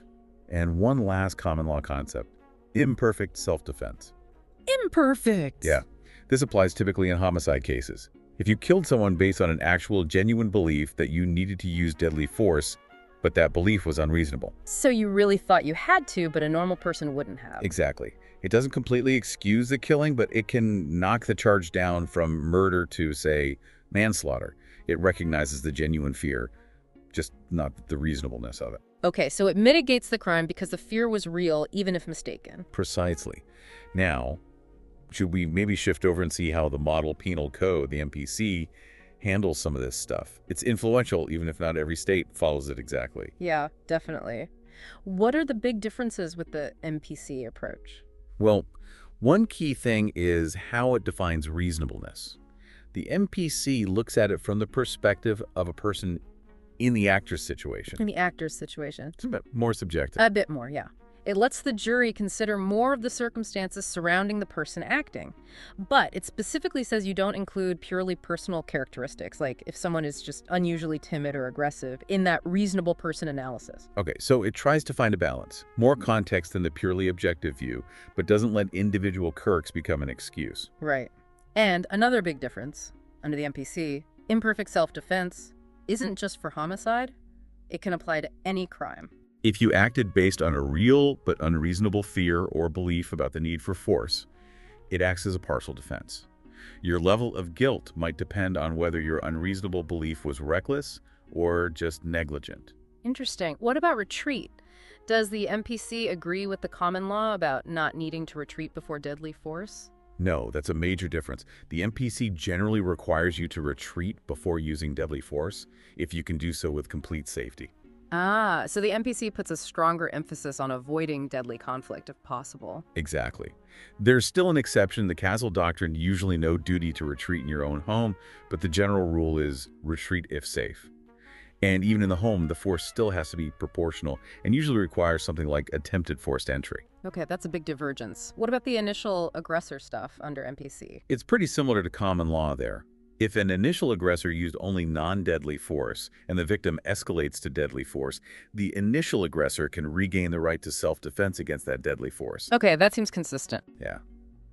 The NPC also talks about using force when it's immediately necessary, which might be a slightly broader standard than the common law's imminent harm. How so? Think about someone waving a gun at you, threatening you, but not yet attacking.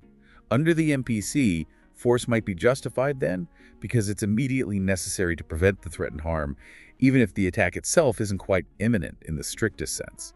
So immediately necessary focuses more on the need to act right now to stop a developing threat. Kinda, yeah. It might allow for slightly earlier defensive action in some cases. But again, the force used must be reasonable and proportional to the threat. Got it. And just to be clear, the NPC does require retreat before deadly force if it's safe, unless the castle doctrine applies. Correct. That's a core principle in the NPC approach to deadly force. Protection of others under the NPC is also similar to the common law majority view, based on the actor's reasonable belief about the need to intervene. The restrictive alter ego rule remains a minority position. So generally, if you reasonably think someone needs help, you can help under the NPC too. Right. Section 3.04 of the NPC basically sums it up. Using proportional force is lawful if you genuinely believe it's immediately necessary right then to protect yourself against unlawful force. But the NPC probably also spells out when force is not okay, right? Oh yeah. It specifies situations where justification fails. Like resisting an arrest you know is being made by a police officer, even if the arrest itself is technically unlawful. Really? You can't resist an unlawful arrest? Not with force under the NPC. Yeah. The idea is you challenge the arrest later in court, don't escalate on the street. Well, Also, generally, you can't use force just to protect property, though there are exceptions. what are those property exceptions? Force might be okay if you are a public officer doing your duty, or lawfully helping one, or if you're making a lawful arrest yourself. Or importantly, if you're trying to get back property that was just unlawfully taken from you. Or if using force regarding property is also necessary to protect yourself from death or serious harm. Okay, so property itself isn't worth fighting over, generally, unless safety or other legal duties are involved. Exactly. And the NPC is also specific about when deadly force is not justifiable. Big one. If you provoke the whole situation intending to cause death or serious injury, yourself basically, you were the initial deadly aggressor. You generally lose the right to self-defense. That makes sense. But there's a twist. Even that initial deadly aggressor might regain the right if they then genuinely believe deadly force is necessary to save themselves from death, serious harm, kidnapping, or forced sexual intercourse. However, even then, they have a duty to try and retreat or surrender if they can do so safely. Unless they're in their home or workplace, maybe. Right. The castle doctrine exception applies there too, generally. Okay. Unless they were the initial aggressor against a coworker in the workplace, it gets very specific. Wow, lots of nuances. Definitely. But the NPC's core idea for self-defense is you assess the necessity based on your belief at that moment, generally without needing to retreat from non-deadly threats, give up property, or stop doing something lawful just because someone else objects violently. And for protecting others, it's justified if you think the third person is threatened, believe they'd be justified in using force, and believe you stepping in is necessary. Okay, so common law and NPC. Lots in common, but key differences on retreat. Imperfect self-defense, maybe the imminent standard. That's a good way to put it. Yeah. Should we move on to duress and necessity? They sound similar, but are distinct offenses. Yeah, let's do that. These feel like situations where someone is kind of forced to break the law, right? Like, that's the basic idea. Duress, which is sometimes called coercion, is an excuse for committing a crime because you were forced to by unlawful human threats. Human threat. So not like a tornado or my dog making me do it. No, exactly. Yeah. Not natural forces, not pets. It has to be another person unlawfully threatening you. So, the classic example. Someone puts a gun to my head and says, "Rob that bank or I'll shoot you." That could be duress. That's the classic scenario, yes. Under common law, several conditions usually have to be met. 1, an unlawful threat. 2, You have to reasonably believe that committing the crime is the only way to avoid imminent death or serious bodily injury. To yourself or someone else. It could be to yourself or another person, often limited to family members under common law. And critically, there can't be any reasonable legal alternative. Like, could you have called the police? Unless you reasonably believe they were corrupt or wouldn't help in time, could you have run away? Could you have warned the intended victim? And the threat has to be the thing that actually makes you commit the crime. Exactly. It has to cause the criminal act. And here's a huge limitation in common law. Duress is not a defense to intentionally killing an innocent third person. So you can't choose to sacrifice someone else to save yourself under duress? Correct. Under common law, that choice isn't excused. Also, the law requires clean hands. You can't claim duress if you, through your own fault or illegal activity, put yourself in the situation where you got threatened. So if I join a gang and then the gang threatens me to make me commit crimes, I probably can't use duress. That's often the outcome, yes. Your initial wrongful choice negates the defense. And for prison escapes, claiming duress under common law is tough. Usually requires the inmate to immediately turn themselves in after escaping the threat and prove they couldn't have just reported the threat safely. Makes sense. How does the MPC handle duress? Is it different? Yes, the MPC takes a somewhat broader approach. It defines duress as coercion by threat that a person of ordinary firmness in that situation would have been unable to resist. Person of ordinary firmness. Okay. And importantly, the threat doesn't have to be of imminent death or serious injury. It can be a threat of unlawful force, potentially including future harm. And the threat isn't limited to just you or your family. It could be directed at anyone. So a threat against a close friend might count under the MPC where it might not under common law. Potentially, yes. Yeah. The MPC is more flexible there. Also, if you recklessly or negligently got yourself into the situation, you might still be guilty of crimes that only require recklessness or negligence, but maybe not intentional crimes. And unlike common law, the MPC might allow duress as a defense, even to homicide, or to a crime different from the one the coercer demanded. Wow, so MPC duress could potentially excuse killing someone. That's a massive difference. This is a significant theoretical difference, yes. And for prison escapes, the MPC is generally seen as more lenient, potentially allowing the defense for escapes prompted by threats of various kinds of unlawful force. Rare. So duress is about human threats forcing you into crime. What's necessity then? Necessity is different. It's a justification defense, not an excuse. It means what you did was technically illegal, but it was the right thing to do, the lesser of two evils, because you were facing a choice forced on you by circumstances, often natural physical forces or medical emergencies, not direct human coercion. So this is less about someone making you do it and more about the situation itself forcing a choice between breaking a law or letting something worse happen. Precisely. Under common law, again, several elements. There has to be an immediate danger, a situation where choosing not to break the law would result in a significantly greater evil, and that's usually judged from society's perspective, not just yours. Okay. The crime you commit must be the most reasonable way to avoid that greater evil. And just like duress, you generally need clean hands. You can't have created the emergency situation yourself through fault. Can you give some examples where necessity might come up? Sure. Sometimes argued for things like needle exchange programs, technically breaking drug paraphernalia laws, but necessary to prevent disease spread. Maybe homeless individuals breaking anti-camping laws out of necessity for survival. Sometimes inmates escaping truly dangerous prison conditions like a fire or building collapse. Okay. But just like common law duress, necessity is generally not a defense to intentionally killing an innocent person. Choosing one life over another is usually outside this scope. What about prison escapes under necessity? You mentioned dangerous conditions. Right.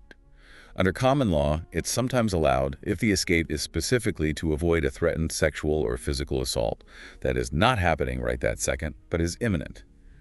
Courts look at specific factors. Was the threat specific and immediate? Was there truly no time to complain to authorities? Did the escapee avoid harming anyone else during the escape? And crucially, did they turn themselves in promptly once safe? Again, sounds like a very high bar to meet. Extremely high, yes. Now, the MPC view on necessity, also broader than common law. How so? For one, it's not limited to natural forces. It can include situations created by human actions too, as long as it's not direct coercion, which would be duress. The danger doesn't have to be strictly imminent, just reasonably believed to be necessary to avoid the harm, and the choice unavoidable. Interesting. The MTC text even suggests, controversially, that maybe taking one life to save multiple lives could fall under necessity, although courts haven't really established that. Wow, yeah, that gets into deep ethical territory. The trolley problem, basically. Exactly. The general MPC principle is, conduct is justified if you believe it's necessary to avoid a harm or evil, provided that the harm you're avoiding is actually greater than the harm caused by breaking the law you broke. And also provided there isn't some other specific defense that applies, or clear legislative intent saying necessity can't be used for this crime. And the clean hands thing still applies, like if you caused the situation. Yes. If you were reckless or negligent in creating a situation requiring the choice, or in assessing the necessity, the defense is generally unavailable for crimes requiring those mental states. How does the MPC handle necessity for prison escapes, similar to common law? Pretty similar, yes. Yeah. It's potentially available for escaping a threatened sexual or physical assault not currently occurring, and the same factors, specific threat, no time for alternatives, no harm during escape, prompt surrender are considered. Okay, so wrapping up these three: self-defense, duress, necessity. They all involve difficult circumstances, but the source of the pressure is different. Exactly. Self-defense is responding to unlawful force directed at you or another. Duress is being forced into crime by unlawful human threats. Necessity is choosing to break a law because circumstances, often non-human, force a choice between that and a greater evil. And the rules around things like reasonableness, imminence, the duty to retreat, and whether killing is ever allowed, they vary quite a bit between the defenses and between common law and the MPC. Absolutely. And it's so critical to remember, like you said earlier, these are intensely fact-specific. How they play out in court depends entirely on the unique details of each case and how a judge or jury sees those facts. Right. It's never black and white. Almost never. Which leads to a final thought. Imagine a really complex scenario where someone feels threatened, maybe by circumstance and by another person, and they have to act. How would you even begin to untangle whether it's self-defense, duress, or necessity, or maybe none of them? It really shows how tangled these legal ideas can get in real life.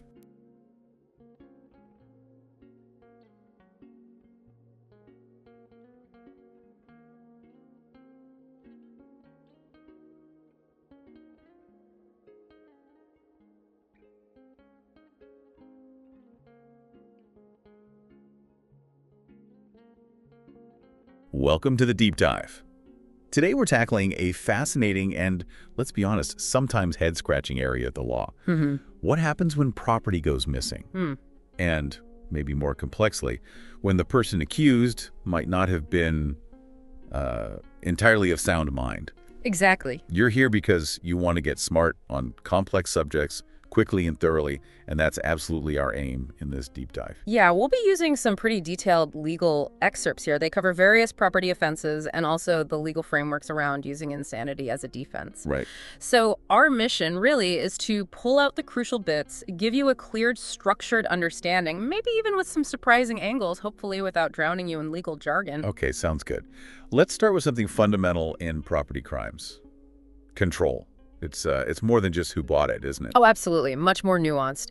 The law sees control in a few different ways. You've got ownership, which is the straightforward legal title, having the deed, basically. Then there's possession. That can be actual, like you're physically holding it right now. Sure. Or it can be constructive. Think about renting an apartment. You don't own it, but you possess it. You control who comes in and out. Right, you have the keys. Exactly. And then there's a third level, custody. This is much more temporary control, like a cashier handling your items at the checkout. They have custody for a moment, but not possession in the legal sense, and certainly not ownership. Okay. So it's like a ladder of control from temporary handling up to full ownership. Precisely. A hierarchy of who really gets to decide what happens to the thing. Now, our sources mention that several different theft crimes, things like larceny, embezzlement, larceny by trick, false pretenses, they've kind of been grouped together under law now. Why is that significant? Well, it might seem like just legal housekeeping, but consolidating these offenses can actually make a big difference in practice. How so? It means prosecutors might not have to prove the exact type of theft occurred. If they can prove the elements of any kind of theft, like larceny, it might be enough for a conviction, even if the specifics look more like, say, embezzlement originally. It simplifies their job, focusing on the core act of stealing rather than fine distinctions. Okay, interesting. So let's zoom in on plain old larceny then. What really boils down to larceny? Right. Larceny, at its heart, is taking someone else's lawful possession of personal property without their permission, and, crucially, intending to keep it from them permanently. Permanently. Okay. There are 5 key elements you need. First, a wrongful taking you have to actually exercise control over the property. Second, carrying it away, the legal term is asportation, but even moving it a tiny bit counts. Really? Just a little nudge. Sometimes, yes. Third, it has to be personal property, not land belonging to another person. Fourth, the taking must be a trespass, meaning without valid consent. And fifth, the big one, the specific intent right then to permanently deprive the owner of it. So just borrowing something, even sneakily, isn't larceny if you fully intend to return it. Generally, no. That specific intent to permanently deprive has to be there. Now, about that intent. Yeah. The sources mention something called the doctrine of continuing trespass. That sounds a bit complicated, like legal time bending. Huh. It sort of is, in a way. It addresses a tricky problem. Proving when the thief formed that intent to keep the item permanently. Right. How do you prove what someone was thinking? Exactly. The traditional rule was tough intent had to exist at the exact moment of the taking. But the doctrine of continuing trespass says, look, if you wrongfully take something, maybe just intending to borrow it without asking, Okay. that initial wrongful taking, that trespass, is seen as continuing as long as you possess it unlawfully. So if later on, while you still have it, you decide, you know what, I'm keeping this, that later intent can combine with the ongoing trespass to make it larceny. Wow. So grabbing your coworker's cool pen, planning to return it, but then deciding later it looks better on your desk permanently. Yeah. That could become larceny. That's the idea behind the doctrine, yes. It connects the later intent back to the initial wrongful act. Okay. Are there limits? What can't be stolen via larceny? Good question. Larceny applies to personal property. So you can't commit larceny of land itself or things permanently fixed to it, like a built-in oven. Those are fixtures. And it also doesn't typically apply to intangible things, like a business idea or digital data, although other laws cover those. Gotcha. And there's a defense you mentioned, a good faith mistake, even an unreasonable one. Why allow that? Because larceny is a specific intent crime. The prosecution absolutely has to prove you had that particular mental state, the intent to permanently deprive. Right. So if you genuinely, honestly believed the property was yours, or you thought you had permission, even if that belief was totally unreasonable and mistaken. Like you thought your identical twin's identical coat was yours. Something like that, yeah. If the belief is genuine, it negates the specific intent required for larceny. The mistake cancels out the criminal mindset, legally speaking. Okay, that makes sense. So we've got larceny down. Now, what about larceny by trick? The name itself suggests some deception. It definitely does. With larceny by trick, the defendant gets possession, remember, just possession, not ownership of someone else's personal property through deception, by making a knowingly false statement about a present or past fact. The victim willingly hands over the item, but only because they've been lied to. So they're tricked into giving it up temporarily. Exactly. And like regular larceny, this applies to personal property, not land or services. Okay. But the sources drew a line, saying a false promise about the future usually isn't enough for larceny by trick. Why not? Traditionally, the law distinguished between lying about something that is true now or was true before versus just making a promise about what you will do. A broken promise was seen more as a civil matter, like breach of contract, not necessarily criminal theft by trickery. But there's a twist, right? A modern exception. Yes, and it's quite subtle. Courts now often say, okay, maybe the promise itself is about the future, but if the prosecution can prove that at the moment the defendant made the promise, they were lying about their present intention to keep it. Ah, lying about their current state of mind. Precisely. If they never intended to follow through at the time they promised, that lie about their present intent can be enough for larceny by trick. That Dylan and Jake Cadillac example really clarifies this. Can you walk through that again? Sure. Dylan asks Jake to borrow his fancy Cadillac. Dylan promises, I'll bring it back tonight. But secretly, Dylan has zero intention of returning it. The plan is to drive it across the country. No. Under the old rule, maybe not larceny by trick, it's a promise about future action, returning the car. But under the modern view, the prosecution could argue Dylan lied about her present intent when she made the promise. That misrepresentation of her current state of mind, I intend to return it when she didn't, is the trick that gets her possession. Got it. The lie isn't the promise itself, but the hidden intention behind the promise at that exact moment. Okay. Let's shift gears slightly to embezzlement. How's that different? Embezzlement starts differently. The person already has lawful possession of the property. Ah, so they didn't snatch it initially. Right. They were entrusted with it. Think of a company treasurer who has legal control over company funds. Embezzlement happens when that person then fraudulently converts the property for their own use. They treat it as their own, violating the trust placed in them. So it's about abusing lawful possession. Exactly. It requires 1, conversion of the property. 2, that property belongs to another. 3, the defendant was in lawful possession, more than just custody. And 4, the intent to defraud, to deprive the owner. Okay, lawful possession gone bad, and then there's false pretenses, another flavor of deception. Yes, but with a critical difference from larceny by trick. In false pretenses, the victim isn't just tricked into giving up possession. They give up ownership. Bingo. They're deceived into passing the actual title to the property. It also requires a knowingly false representation of a present or past fact. And like larceny by trick, a false promise about the future generally doesn't cut it here either. Correct. For false pretenses, a false promise about what you'll do later is definitely not enough. It has to be a lie about an existing or past fact that induces the victim to hand over ownership. The car dealership example illustrated this well, I thought, with the pink slip. Yeah, that's a good one. If you go to a dealer and say, give me the pink slip, the title document for that Ferrari, I wired the money yesterday, and that's a lie. Knowing the wire transfer never happened. Right. That's a false statement about a past fact designed to get ownership, the title. That could be false pretenses. But if you say, give me the pink slip, I promise I'll bring a certified check tomorrow, and you never intend to. That's just a broken promise about the future. Exactly. It might be other kinds of fraud, maybe breach of contract, but not the specific crime of false pretenses. The key is tricking someone into giving up title based on a lie about the present or past. That difference between getting the keys versus getting the title deed is crucial. Okay, briefly, what about forgery and bad checks? How do they fit in? They're related forms of fraud, often involving property. Forgery is making or altering some kind of writing that has legal significance, like a check, a contract, a deed with the intent to defraud someone. Changing the amount on a check, maybe? Perfect example.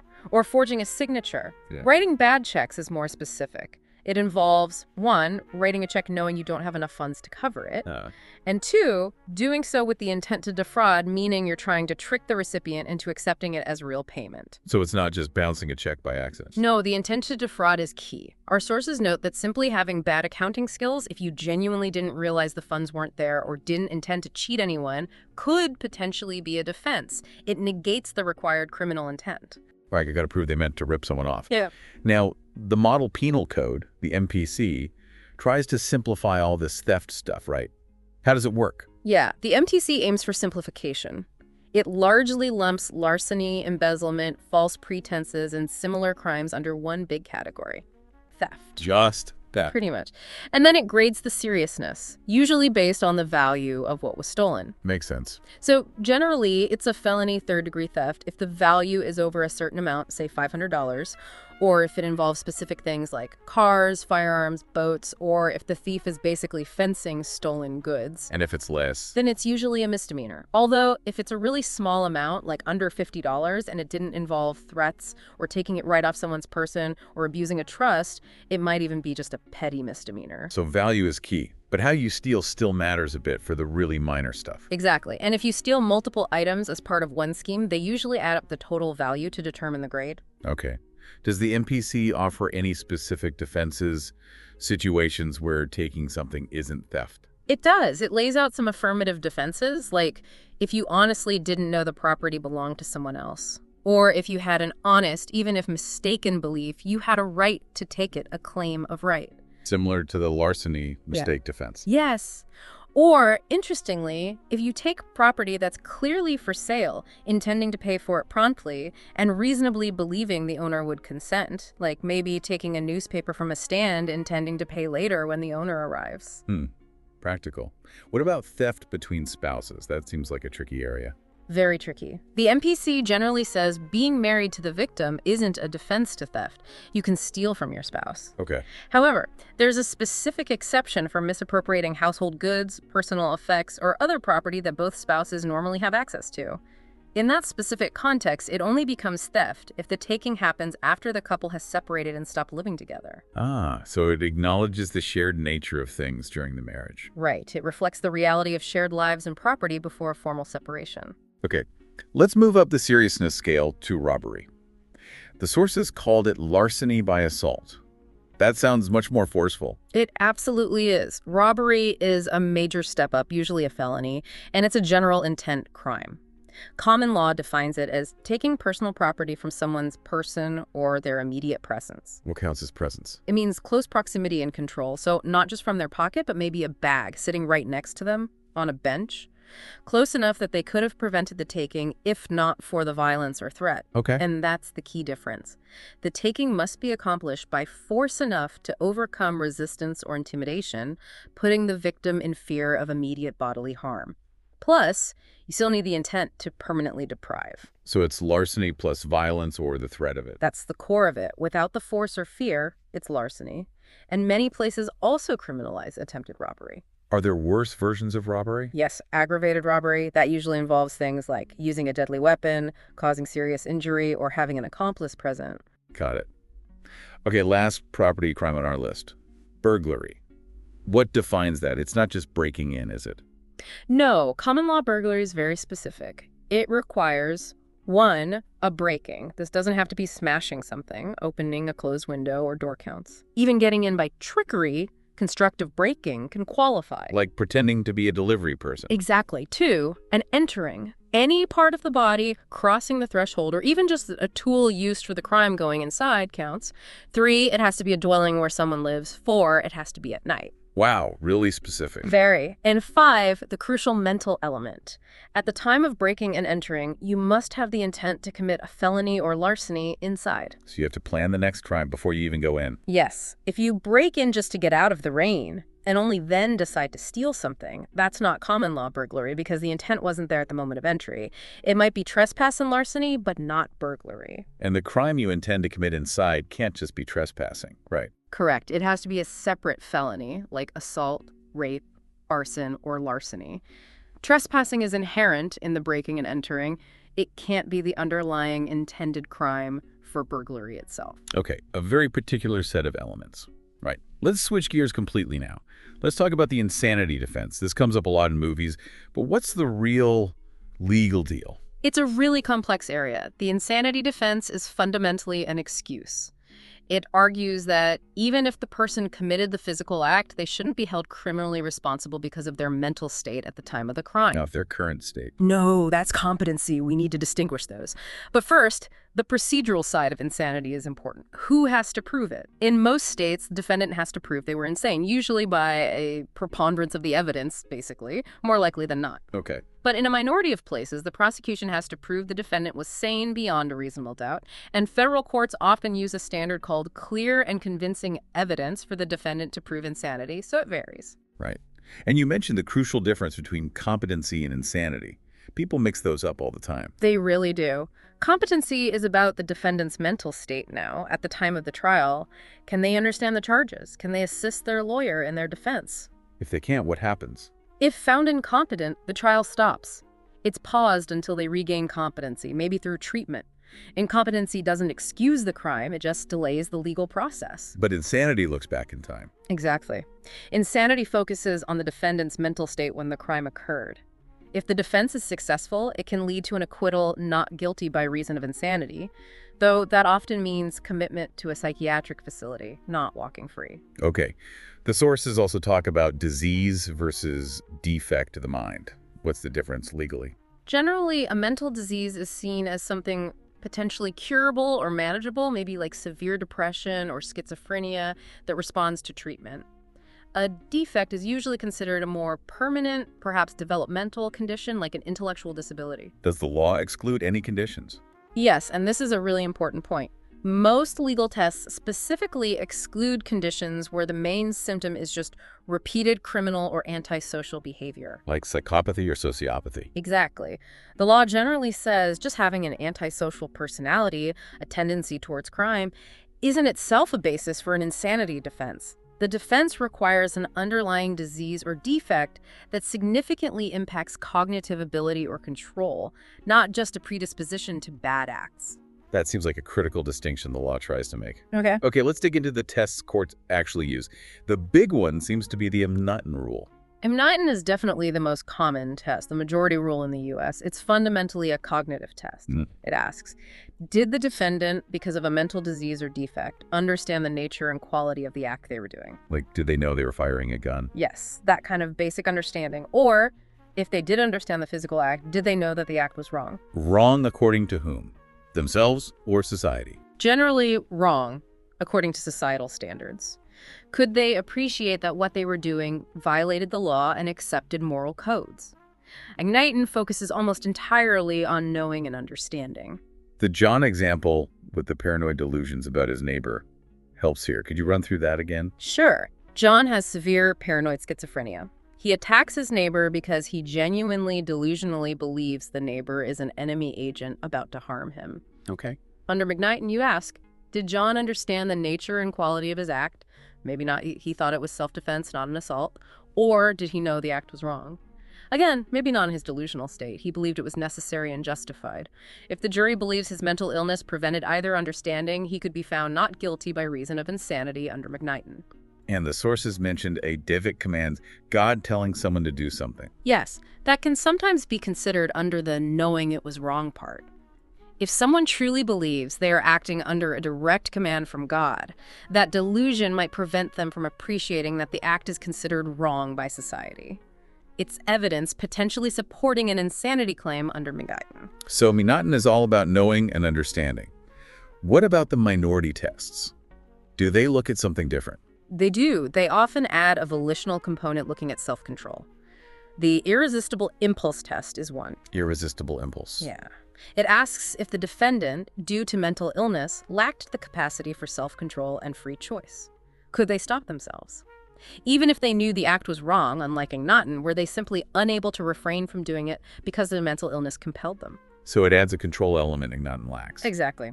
Another minority test, though less common now, is the Durham test, or the product test. It basically asks, was the unlawful act the product of mental disease or defect? Would the crime have happened but for the illness?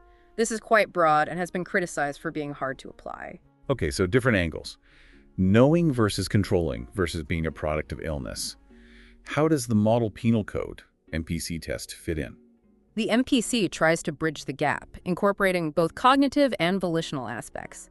It uses the phrase, lacks substantial capacity. Substantial capacity, not total inability. Right. The defendant isn't responsible if, due to mental disease or defect, they lacked substantial capacity either to appreciate the criminality or wrongfulness of their conduct. So understanding, similar to Knighton, but maybe a deeper appreciation. Yes, appreciate suggests a deeper understanding than just know. Or lacks substantial capacity to conform their conduct to the requirements of law. Ah, there's the control element, like irresistible impulse. Exactly, it combines both. Did they lack substantial capacity to understand it was wrong, or did they lack substantial capacity to stop themselves? But like the other tests, the MPC explicitly excludes conditions that only manifest as repeated criminal or antisocial acts. No insanity defense just for being a habitual offender. The MPC also brings up diminished capacity. Is that the same as insanity? No, it's related, but different.